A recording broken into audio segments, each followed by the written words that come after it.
আপনাদের সকলকে জানাই স্বাগত বন্ধুরা, আরেকটি নতুন ভিডিওর সাথে আপনাদের সকলকে জানাই স্বাগত বন্ধুরা। আমরা তো চলে এসেছি সেই পটল বাগানে। বলেছিলাম যে বন্ধুরা পটল হলে আপনাদের এই পটল তুলে একটা রেসিপি করে দেখাবো। এখন তো পটলের সিজন, গরম চলে এসেছে আর পটল হয়েছে, পটল না খেলে হবে। এখন তো পটলের অনেক দাম বাজারে, আর এটা আমার হচ্ছে দাদুর জমি, সেখানে এসেছি কটা পটল তুলে নেব। তাহলে বন্ধুরা আমি এখান থেকে কটা পটল তুলে নেব, আপনারা আমার সাথে থাকুন, দেখতে থাকুন। আর যে সকল বন্ধুরা আমার চ্যানেলে এখনও নতুন, আমার চ্যানেলটি সাবস্ক্রাইব করেনি, তারা সাবস্ক্রাইব করে আমার পাশে থাকবেন আমার নিত্য নতুন রেসিপি দেখার জন্য। বন্ধুরা আজকে আমি এই পটল দিয়ে কী রেসিপি করছি এখন কিন্তু আপনাদের আমি বলবো না, আপনাদের আমার রান্নাঘরে যখন যাব সেই সময় আমি জানাবো যে আমি পটল দিয়ে কী রেসিপি করছি। তাহলে বন্ধুরা আমি এখন পটলগুলো তুলে নেব। এখন দেখুন এখানে কত পটল হয়েছে, ওখানে এখানে অনেক পটল হয়েছে। এখন ফুলজালি চলে এসেছে, আমি এরকম বেছে বেছে কয়েকটা বড় দেখে পটল তুলে নেব। দেখুন একটা পটল তুলে নিলাম, দেখি পরপর। আর জমিতে কাদা, জল দিয়েছে। যেখানে একটা বড় পটল আছে, তুলে নিলাম। দেখুন বন্ধুরা কত সুন্দর সুন্দর পটল হয়েছে, পটলগুলো ঝুলে আছে। দেখুন এর উপরেও পটল আছে কত, পটলগুলো আমি তুলে নেব পরপর। এই আমার ছেলেও বেশ কত পটল ঝপঝপ করে ছিঁড়ে নিয়েছে। এটা এখনও জালি আছে, এটা তুলবো না, বড় বড় দেখে তুলে নেব।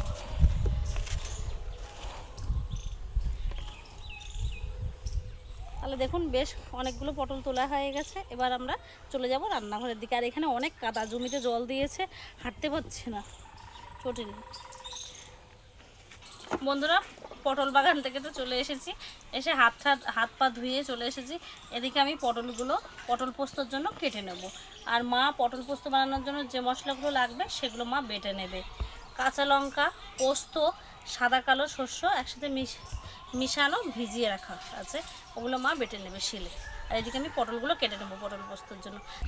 এইভাবে প্রত্যেকটা পটলের গা ভালোভাবে আঁচড়ে নেব।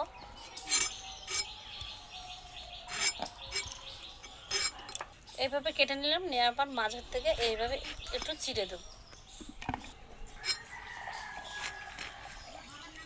বন্ধুরা আমি এই সাদা শস্য আর কালো শস্য মিক্স করা আমি ভালো করে পরিষ্কার করে ধুয়ে আমি এইটা আগে বাইটে দিচ্ছি, তারপরে কাঁচা লঙ্কা আর পোস্ত বেটে দেবো।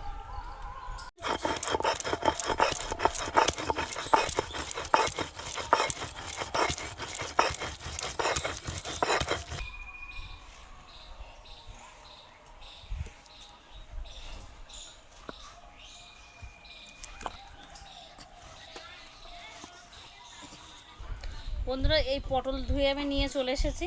এর মধ্যে আমি দিয়ে দেবো কিছুটা পরিমাণ মতো তেল, আর দেবো লবণ কিছুটা, দিয়ে ভালোভাবে এটা মেখে নেব। এদিকে আমি উনুনে কড়াইও বসিয়ে দিয়েছি গরম হওয়ার জন্য। পটলের মধ্যে তেল আর লবণ দিয়ে ভালোভাবে মাখা হয়ে গেছে। এদিকে কড়াই গরম হয়ে গেছে, কড়াইতে আমি দিয়ে দেবো তেল পটলগুলো ভাজার জন্য। এবার আমি পটলের মধ্যে দিয়ে দেবো সামান্য পরিমাণে হলুদ, দিয়ে ভালোভাবে মাখিয়ে নেব পটলের সাথে। এদিকে কড়াইতে তেল গরম হয়ে গেছে, পটলগুলো দিয়ে দেবো ভাজার জন্য। পটলগুলো দিয়ে দেবো, লাল লাল করে ভেজে নেব।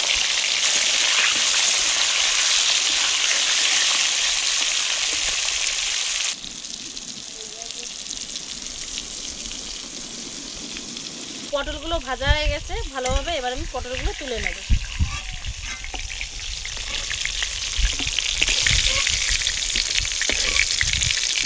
ফোড়নে দিয়ে দেবো কালো জিরে, শুকনো লঙ্কা, তেজপাতা।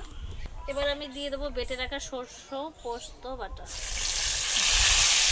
সর্ষে পোস্তটা ভালোভাবে আমি ভেজে নেবো তেলের সাথে। আর দিয়ে দেবো এবার পোস্ত বাটা।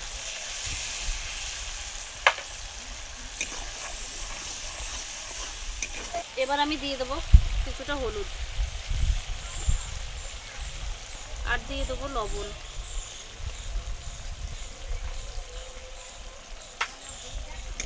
দিয়ে ভালোভাবে মশলার সাথে মিশিয়ে নেব।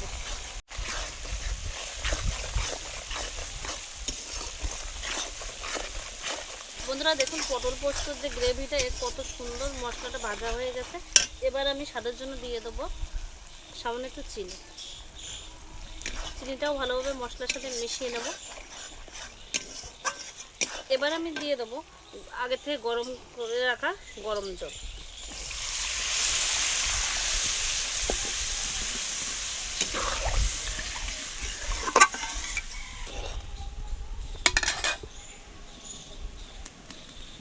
এবার আমি ভেজে রাখা পটলগুলো দিয়ে দেবো জলে।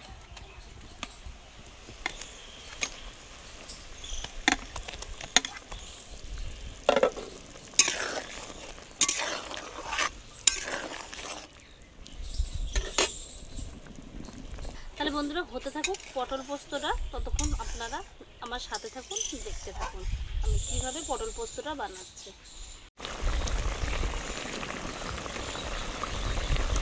দেখুন বন্ধুরা কত সুন্দর জাল হচ্ছে উনুন থেকে, আর পটলগুলো কী সুন্দর ভেসে আছে, আর ঝোলগুলো কিন্তু টকবক করে ফুটছে পটল পোস্ত।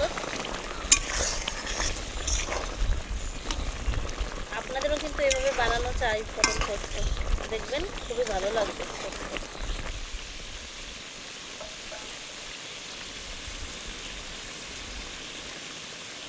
দেখুন বন্ধুরা আমাদের পটল পোস্ত রেডি হয়ে গেছে, এবার নামিয়ে নেব।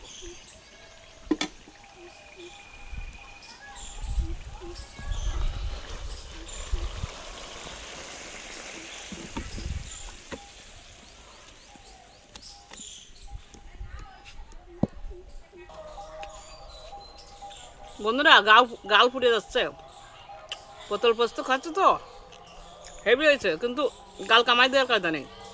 এত ভালো হয়েছে মনে হচ্ছে শুধু খেয়েই যাই, তা এত সুন্দর লাগছে, তার গাল ফুটে যাচ্ছে তবু খেয়ে যাচ্ছে। তাহলে বন্ধুরা মা তো খেয়েছে, খেয়ে বললে পটল পোস্তটা খুবই ভালো হয়েছে। তাহলে আপনাদের কি করতে হবে, এভাবে বাড়িতে বানিয়ে খেতে হবে, আর আমার চ্যানেলটি সবসময় সাবস্ক্রাইব করে আমাদের পাশে থাকতে হবে। আজকের ভিডিওটা আমাদের এই অবধি, পরবর্তী ভিডিওর জন্য আমাদের পাশে যেটা রান্না করে সেটাই সুন্দর হয়। আর আপনারা সুস্থ থাকবেন।